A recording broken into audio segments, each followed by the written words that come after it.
Welcome to the Walking Dread. Uh, I guess you could say you've joined us today for a real plunge into a seriously chilling discovery. One that, well, it kind of blurs the lines, doesn't it, between, what's an archaeological find and what's like an ancient nightmare. True. I mean, you sent us some truly fascinating material, including these excerpts detailing the discovery of a hidden chamber within the Great Pyramid. But forget those stories, the ones about treasure and pharaohs, the ones you might be familiar with.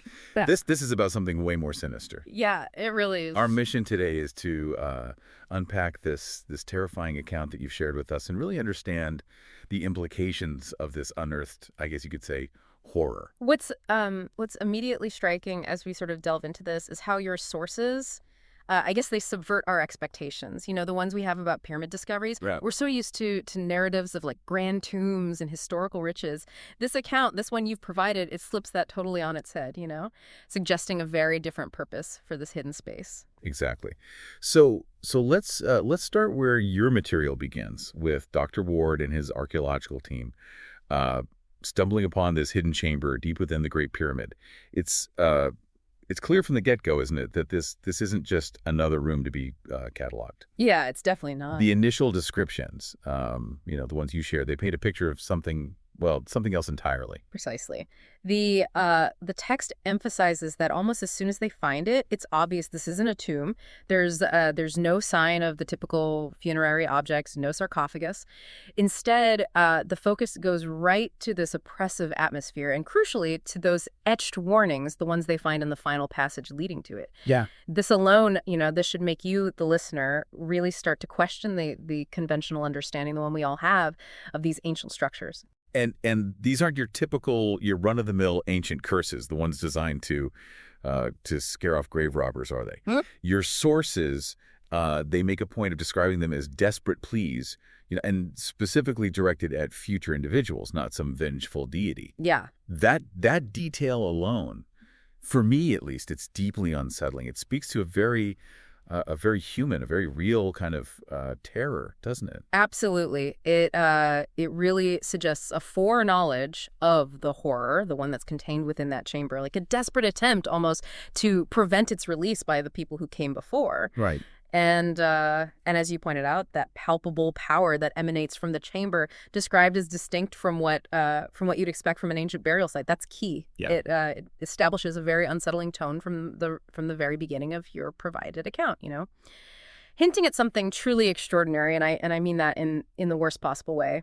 Okay, so let's really unpack the specifics of this chamber itself, based on what you've shared with us. It's described as being empty of those typical funerary items, the ones that we'd usually expect, right? But the detail that really jumps out, the one that really transforms this from, just merely unusual to truly disturbing, is the presence of shackles. Yes, the shackles made of that unidentifiable, that unblemished metal set into the bedrock. What's so fascinating here, and I encourage you to really consider this as the listener, is that there's absolutely no explanation for them in your sources. Yeah. Like why they're there or what they're made of. This isn't gold. This isn't bronze. Materials we understand from that era. This is something alien, something that defies easy categorization, and it raises a crucial question. What kind of being, what kind of unimaginable threat, what would necessitate such restraints? This detail, it gives us a huge insight into the potential fears and concerns of the civilization that built this chamber. It paints a vivid picture, doesn't it? Not a resting place, but a prison. Yeah. And then the narrative you've shared with us takes a sharp, dark turn, like really quickly. Yeah. The shadows within the chamber, they begin to intensify, seemingly of their own accord. This is the moment, I think, when the account you've given us shifts from like an eerie archaeological discovery to full-blown cosmic horror, Yeah. The shadows, the way they deepen, not because of, any natural light source, but rather leading to the coalescing of this monstrous figure, a figure that forms from what's described as a void. The way they describe it as a whisper given monstrous echoing form. that's particularly effective in your source material. It's not something solid. It's not something, easily comprehended by human senses, which just makes it all the more terrifying. Yeah. Think about it. I mean, like a being formed from nothingness. It's like pure primordial fear itself. Yeah. Taking shape. Right. And Dr. Ward's experience of that hunger emanating from it, that's profoundly disturbing, isn't it? Yeah. Your sources, they point out that it wasn't like a directed malice. It was something else. Precisely. The text you provided, it emphasizes this point, Right. that it's not malice, not a deliberate desire to inflict pain, but a bottomless void older than the pharaohs. And that's a crucial distinction, because it elevates this horror beyond a simple monster story. It suggests an ancient, a fundamental hunger. I mean, something that predates human understanding, Maybe even the very concept of good and evil as we understand it. Consider those implications, the implications of such an amoral force. Yeah. And the team's reaction, their screams as their shadows twist and are just devoured from within. I mean, that's a visceral image of pure terror. Yeah, it really is. What can we take away from this horrifying detail? What's so insightful here is that it's so specific the way it attacks, I mean, it targets their shadows. And in many ancient cultures and belief systems, the shadow, it's tied to the soul, to the essence of a person. This act of devouring them, it doesn't just suggest physical destruction. It suggests a complete annihilation, a complete erasure of their very being. It's a very symbolic form of erasure, I think, highlighting the entity's alien nature and its capacity for horrors that we can't even grasp. In the face of all this, in the face of this unimaginable horror, Dr. Ward's reaction, according to your material at least, is it's almost instinctual, driven by his prior academic knowledge. It's a fascinating twist, isn't it? Yeah, it really is. That his study of those glyphs, the ones he saw as purely academic, suddenly become a matter of life and death. What's so interesting for us here, I think, is that the entrance to the chamber, it isn't just a physical barrier. It's actually this whole intricate system of containment, a system that utilizes a symbolic language he just happened to understand. Wow. It really underscores the idea that even seemingly esoteric knowledge, it can have huge real world consequences. And in that desperate moment, the one you've described to us, forcing that ancient door shut, his last glimpse of those clawed hands reaching from the darkness, it's a classic horror image, isn't it? But made even more chilling by the way they describe the entity, and its utterly alien nature. What does this final act tell us about Dr. Ward? It really highlights just how immediate the threat is, and the finality of his decision, the silence that follows, that silence that's only broken by his breathing. It creates this brief moment, a moment of, I guess, false respite before the next wave of horror unfolds in the account you've given us. Right, because the pyramid, according to your sources, it isn't done with him yet. No, not even close. The violent shaking, the horrifying realization that those glyphs aren't just seals, but active channels. Mm-hmm. That's a terrifying escalation, isn't it? It is. The idea that these ancient symbols aren't just passive barriers, that they're actually active conduits siphoning something from within the chamber into the bedrock, and horrifyingly into Dr. Ward himself. That's just a stroke of pure dread in your source material. Yeah. And the way they describe that cold spreading through him as as cancerous, that's really unsettling. It's not just, a physical sensation. It's like a corruption, Yeah. like a violation at a cellular level, signifying a deep and irreversible change. And then there's this fleeting glimmer of hope, a glimmer of hope that's quickly extinguished. The radio surprisingly working. The reports of those other expedition members, the ones who survived the quake. Mm-hmm.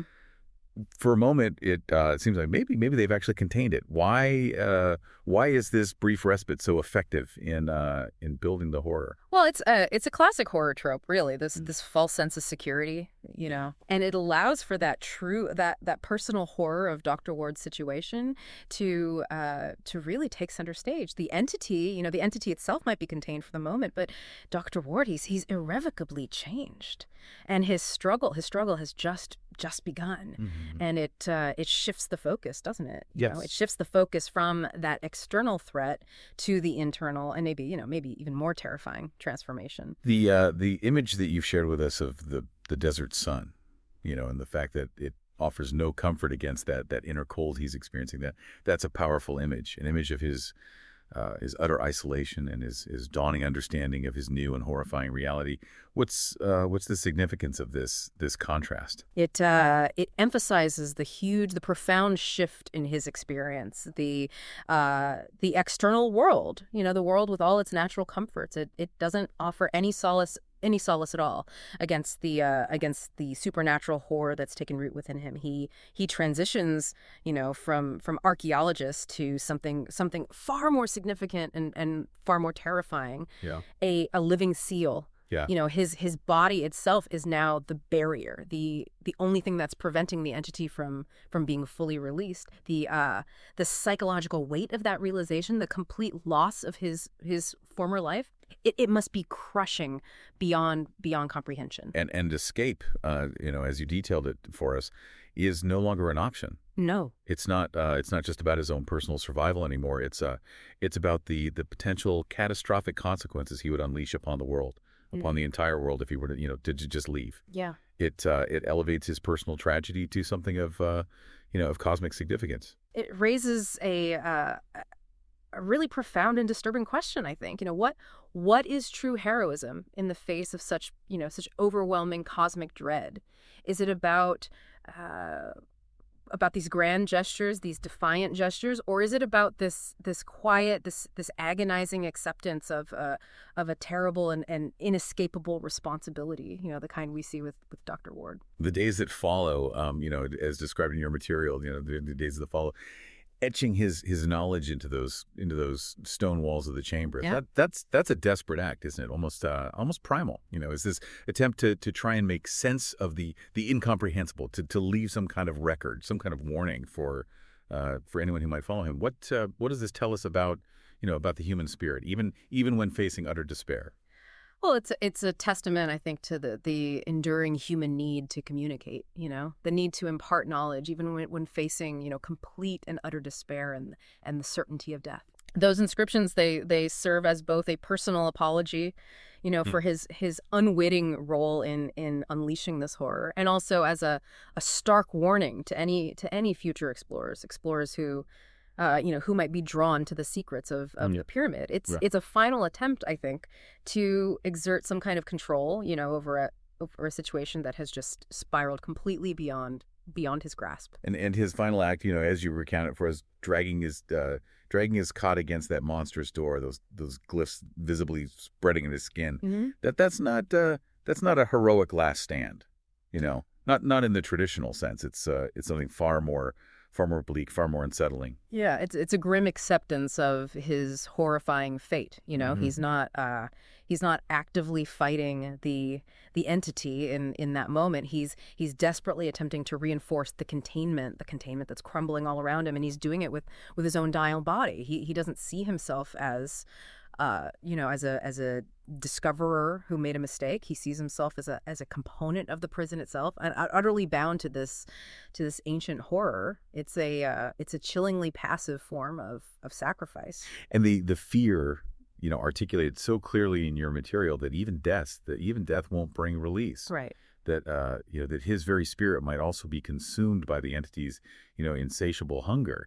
That paints a really bleak and terrifying picture. It really highlights the utter power, the scope of this ancient entity. What does this suggest about the nature of such primordial evil? It strongly suggests that some evils, they're so fundamental, so deeply rooted in the fabric of existence itself that they can transcend even the boundaries of life and death, as we understand them. Really? It implies this level of cosmic horror, where individual consciousness might be completely insignificant in the face of such an ancient and all-consuming force.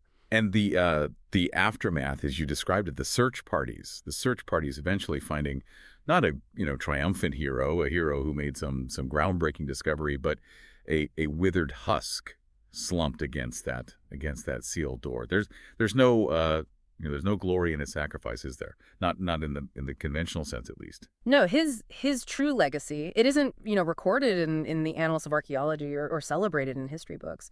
His legacy resides in the oppressive, that unnatural silence of that hidden chamber and those lingering, those almost palpable shadows within the pyramid. It's a secret horror, a horror silently contained within a monument to human ambition.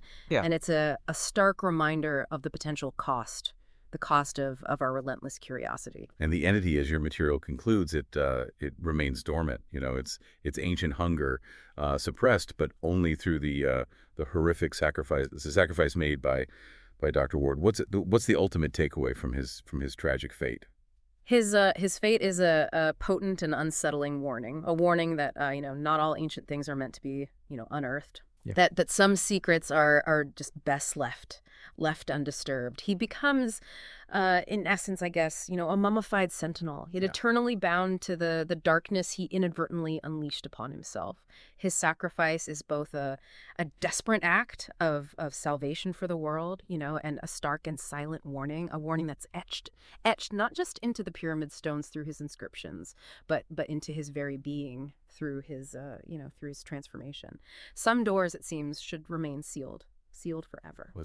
What's really effective in the account you've shared with us, what really connects it to the kind of unsettling narratives that we explore here on The Walking Dread, is how perfectly the story structure aligns with the elements that make for a truly gripping horror tale. Yeah. Dr. Ward, he stumbles upon something sinister, and initially maybe he rationalizes those strange occurrences. Yeah. And that's a classic horror trope, isn't it? That descent into the horrifying unknown. It really is. And all of his attempts to, contain that growing darkness, those fleeting moments of false hope, ultimately leading to that terrifying realization, the realization that he is inescapably connected to this entity. I mean, that's where the true horror takes hold. Right. And finally, the grim conclusion, his transformation into the living seal, the lingering sense of unease, and the understanding that his nightmare, and maybe the world's might never truly end. Survival, in this case, it comes at the ultimate cost, the most terrifying cost. It's a powerful reminder of just how vast the unknown is, and the potential for for ancient horrors that lie dormant beneath the surface of our world, waiting to be disturbed. A truly terrifying account, one that highlights the profound dangers of delving too deep into the unknown. Dr. Ward's story is a stark reminder, an unforgettable reminder that not all ancient mysteries are meant to be solved, and some doors are definitely best left forever sealed. What's really chilling here, and I really want you to consider this, is that subtle shift in the nature of the horror. It moves from the initial shock and terror of the entity's emergence to this slow, this creeping dread of Dr. Ward's, his agonizing transformation into its unwilling and eternal guardian. And this raises a fundamental question. What do you find more terrifying as the listener? A swift and monstrous attack, or the agonizing realization that you are now burdened, and it's a permanent burden, an inescapable burden that will define the rest of your existence, and maybe even beyond. What are your thoughts on on Dr. Ward's final actions? Based on the account that you've shared with us today, do you see it as a noble sacrifice, a selfless sacrifice to protect humanity, or a more maybe a more desperate, maybe even futile attempt at personal atonement for what he unwittingly unleashed? Share your interpretations with us, and if you crave more of these unsettling tales, the tales that delve into the chilling intersections of the past and the terrifying, and make sure to rate and follow The Walking Dread. Join us next time, if you dare, for another descent into darkness.